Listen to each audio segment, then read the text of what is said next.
नमस्कार मित्रांनो. प्रत्येक प्रवासाची सुरुवात कुठून ना कुठून तरी होत असते आणि प्रत्येक प्रवासाचा एक शेवट असतो. आपण घरातून बाहेर पडताना आपल्याला कुठं जायचं आहे, कोणत्या मार्गानं जायचं आहे आणि कुठल्या थांब्यावर उतरायचं आहे हे आपल्याला माहीत असतं.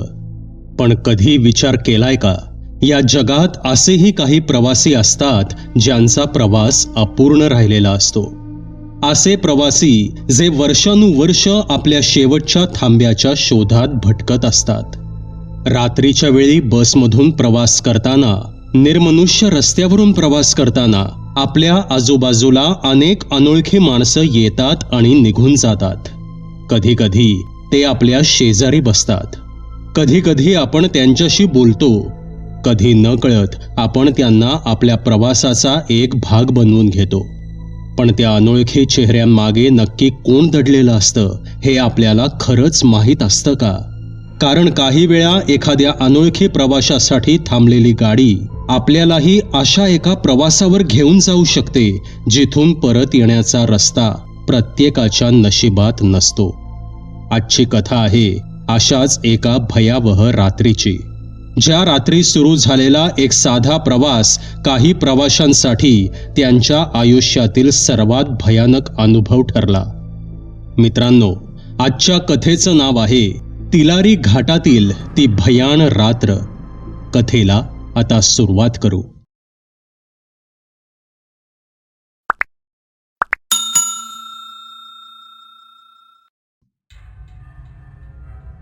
नमस्कार मित्रांनो, माझं नाव निलेश. मी गेली 10 वर्ष राज्य परिवहन महामंडळात वाहक म्हणून काम करत होतो. रात्रीच्या फेऱ्या मला नवीन नव्हत्या, पण काही वर्षांपूर्वी घडलेली एक घटना आजही आठवली की अंगावर काटा उभा राहतो. ती जुलै महिन्यातील एक पावसाळी रात्र होती. रात्रीचे जवळपास 10 वाजले होते. आमची बस कोल्हापूरहून पणजीच्या दिशेने निघाली होती. ड्रायव्हर होता माझा जुना मित्र विजय. बाहेर पाऊस सतत कोसळत होता. रस्त्यावर फारशी वाहतूक नव्हती. त्या रात्री बसमध्ये फक्त 10-15 प्रवासी होते आणि सगळेच गाढ झोपेत होते. प्रवास नेहमीप्रमाणे सुरळीत सुरू होता. पण मध्यरात्रीच्या सुमारास आम्ही निर्जन अशा तिलारी घाट रस्त्यावर पोचलो आणि अचानक रस्त्याच्या कडेला उभा असलेला एक वृद्ध माणूस बसला हात दाखवताना आम्हाला दिसला. इतक्या रात्री त्या निर्जन घाटात अशा पावसात कोणी असेल अशी कल्पना देखील आम्ही केली नव्हती. कारण तो घाट रस्ता होता आणि अर्थातच त्या रस्त्यावर कुठेच जवळपास एसटी बसचं स्थानक नव्हतं. त्यामुळे एसटी घाटात कुठे थांबण्याची किंवा थांबवण्याची दूरपर्यंत शक्यता नव्हती. पण त्या वृद्ध माणसाला पाहून विजयने बस थांबवली. पांढरे कपडे, डोक्यावर जुनी टोपी आणि हातात कंदील असा त्या माणसाचा पेहराव होता. बस थांबली तसं मी दारापाशी आलो आणि दार उघडलं आणि त्या माणसाला विचारलं, "काय हो काका, इथे कुठे पावसात थांबलात? कुठे जायचंय?" शेवटच्या थांब्याला, असे म्हणत तो माणूस शांतपणे बसमध्ये चढला. मला त्याचं ते उत्तर विचित्र वाटलं. तसं मी त्याला पुन्हा विचारलं, "शेवटचा थांबा? म्हणजे नेमकं कुठं? पणजी?" तसं तो पुन्हा फक्त हसला आणि मानेनेच त्याने होकार दिला. तसं मी त्याला तिकीट काढून दिलं. त्याने काही नाणी माझ्या हातावर ठेवली. ती सर्व नाणी काळी पडली होती. तसं मी त्याला म्हणालो, "ओ काका, ही नाणी चालणार का? किती काळी पडलीत ही नाणी आणि सगळीच तशी आहेत. दुसरी द्या जरा नाणी, नाहीतर नोटा द्या." तसे तो म्हणाला, दादा, इतकेच पैसे आहेत माझ्याकडे.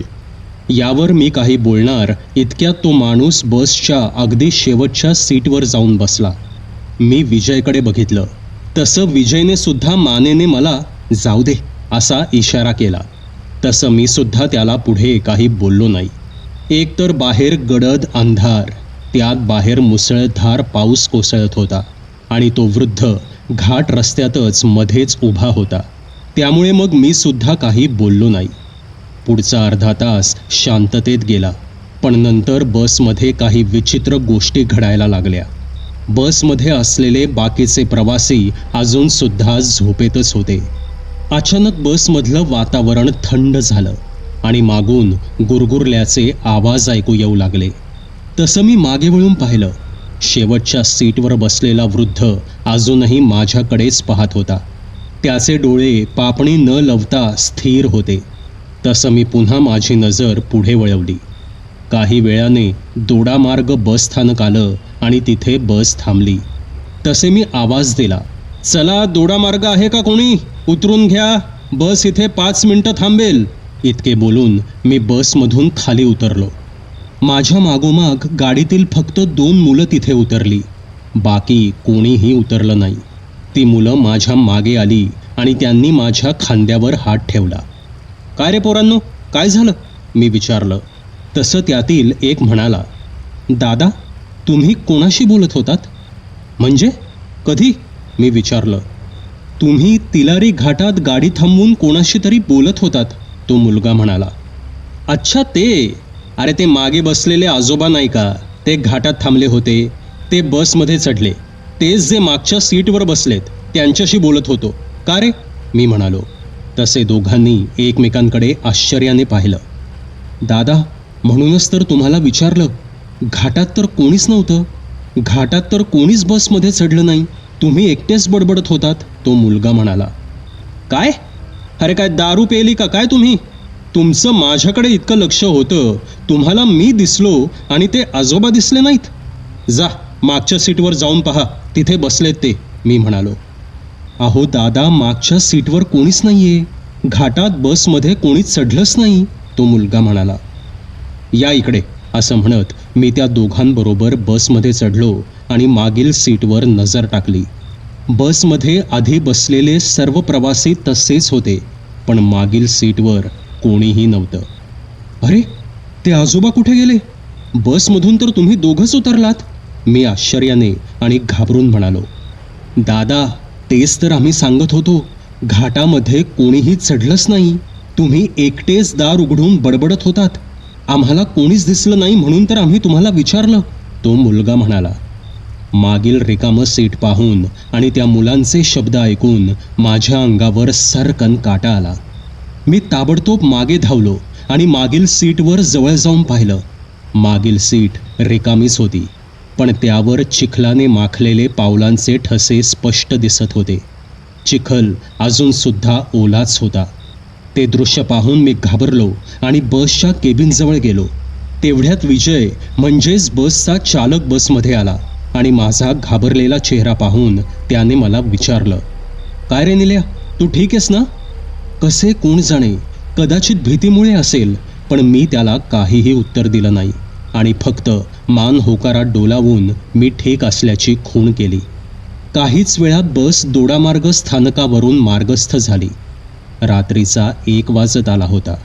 मी काहीही न बोलता बसच्या केबिनच्या चालकाच्या शेजारील सीटवर जाऊन बसलो होतो. आता प्रवासाचा सर्वात निर्जन भाग सुरू झाला होता. अचानक बसच्या मागच्या बाजूने घंटी वाजली. याचा अर्थ कोणीतरी बस थांबवण्याची विनंती केली होती. कोणाला तरी बसमधून उतरायचं होतं. मी मागे पाहिलं. सर्वच्या सर्व प्रवासी त्यांच्या जागीच बसले होते. लगेच पुन्हा घंटी वाजली. ए कोणी बघ रे, इथे अशा निर्जन रस्त्यावर कुणाला उतरायचंय, विजय मला म्हणाला. मी घडलेल्या प्रसंगाने आधीच घाबरलो होतो, पण जेव्हा मी मागे पाहिलं तेव्हा मला दिसलं की यावेळेस बसमध्ये बसलेले प्रवासीसुद्धा घाबरले होते. विजय बस थांबव, मी घाबरतच विजयला म्हटलं. विजयने माझ्याकडे पाहिलं. त्याला माझा घाबरलेला चेहरा दिसला आणि त्याने बस लगेच थांबवली. जशी त्याने बस थांबवली तसं त्याने बसमधील प्रवाशांच्या भागात असलेले वरील दिवे लावले आणि त्याने सुद्धा मागे वळून पाहिलं.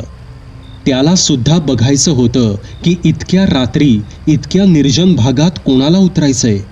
आमच्या समोर बसचा दरवाजा उघडला गेला. बाहेर गडद काळोख होता. बसमधून कोणीही उतरलं नाही, मात्र चिखलाने माखलेले पावलांचे ठसे दरवाजाकडे जाताना दिसत होते आणि पुढच्या क्षणी ते ठसे बस बाहेर जाऊन अचानक गायब झाले. जणू काही एखादी व्यक्ती बस बाहेर जाऊन हवेत विरून गेली होती.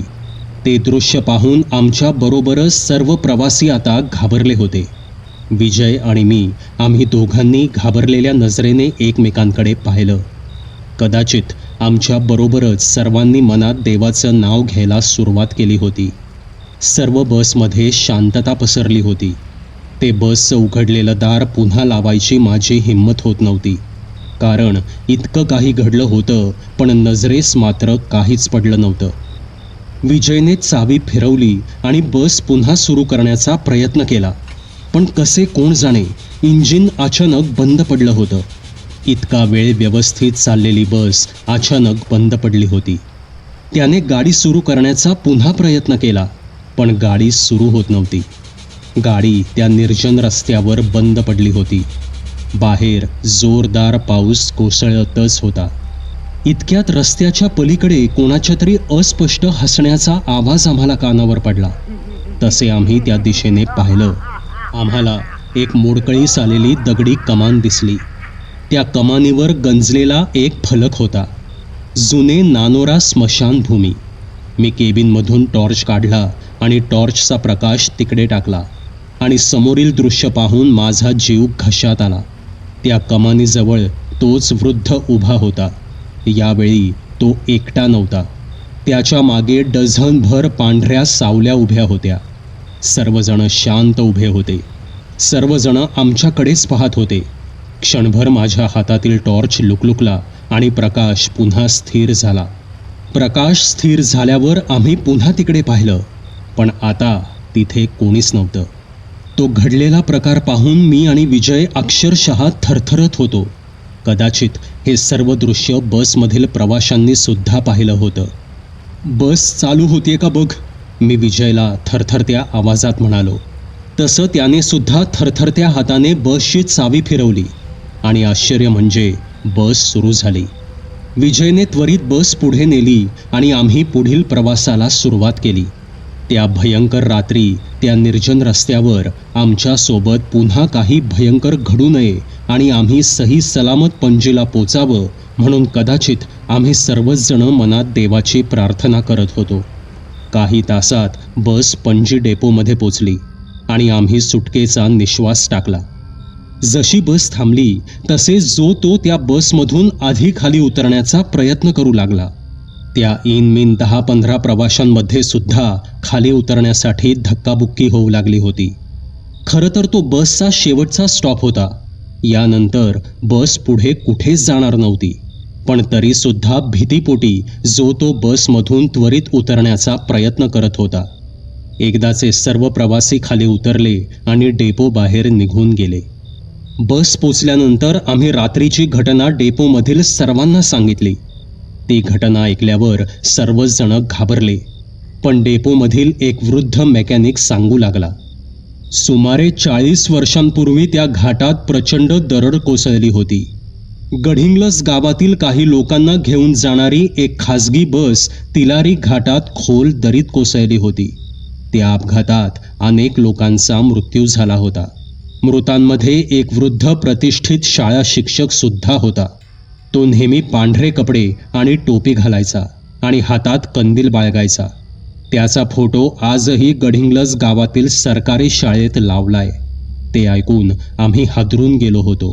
पण विजय हिम्मत एकवटून मला म्हणाला, निलेश, जे आपल्या सोबत घडलं ते खूप भयंकर घडलं. ते इतकं भयंकर होतं की त्या म्हाताऱ्याचा चेहरा मला नाही वाटत आपण कधी विसरू शकू. पण मला वाटतं आपण याच्या मुळाशी जायला हवं. हा मेकॅनिक जे सांगतोय हे खरं आहे का ते जाऊन पाहायला हवं. म्हणजे काय करायचं काय आपण, मी विचारलं. आपली ड्युटी तशीही संपलीये.